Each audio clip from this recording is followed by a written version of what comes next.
علیکم ورحمۃ اللہ وبرکاتہ۔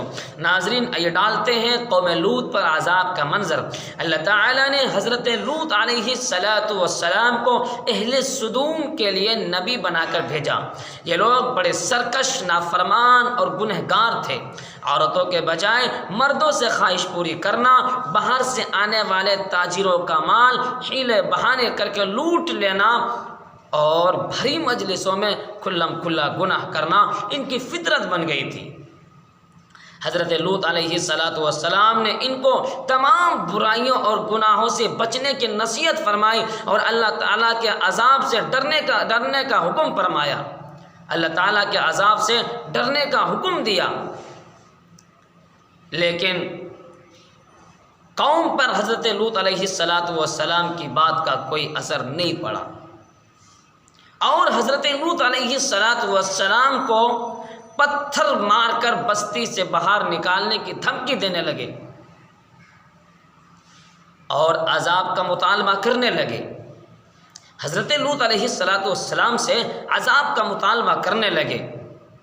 حضرت لوط علیہ السلام کے بار بار سمجھانے کے باوجود، حضرت لوط علیہ السلام کے بار بار سمجھانے کے باوجود اپنی ضد اور ہٹ دھرمی سے باز نہیں آئے تو اللہ تعالیٰ نے ان کو مٹانے کے لیے، اس قوم کو ختم کرنے کے لیے عذاب کا فرشتہ بھیج دیا۔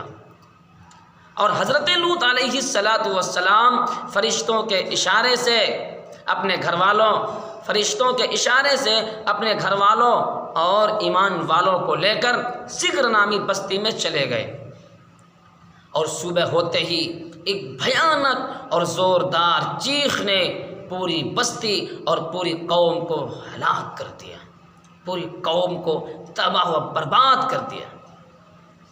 اور حضرت جبرائیل علیہ السلام نے اس بستی کو یوں آسمان کی طرف اٹھایا اور اوپر سے زمین پر پٹخ دیا اور اوپر سے پتھروں کی بارش کرتے ہوئے پوری قوم کو ہلاک و برباد کر دیا۔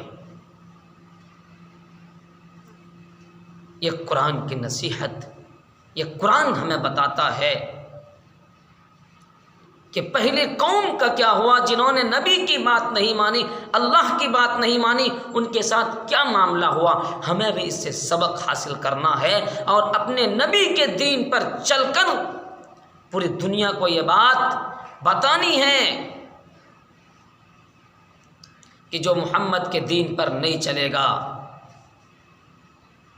اور جو محمد کے دین پر نہیں چلے گا، جو محمد کی سنت کو اپنی زندگیوں میں داخل نہیں کرے گا، قرآن کی احکام کو اپنی زندگیوں میں داخل نہیں کرے گا، کبھی رستہ نہ پائے گا، کبھی منزل نہ پائے گا، کبھی رستہ نہ پائے گا، کبھی منزل نہ پائے گا۔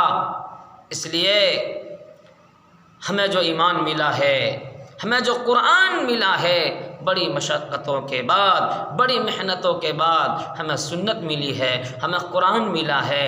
اس لیے ہمیں ان دونوں کو بچا کر رکھنا ہے، اپنے سینوں میں داخل کرنا ہے اور اپنے ایمان کو تازہ کرنا ہے، ہمیں نبی کی سنت کو زندہ کرنا ہے۔ امید ہے کہ آپ حضرات کو یہ ویڈیو اچھی لگے گی۔ اگر اچھی لگے تو آپ کو لائک ضرور کر دیں، اور جو حضرات نئے ہیں میں ان سے گزارش کروں گا کہ ہمارے چینل کو سبسکرائب ضرور کریں۔ السلام علیکم۔ بس یہیں تک، پھر ملیں گے ایک ویڈیو کے ساتھ، جب تک کے لیے السلام علیکم ورحمۃ اللہ وبرکاتہ۔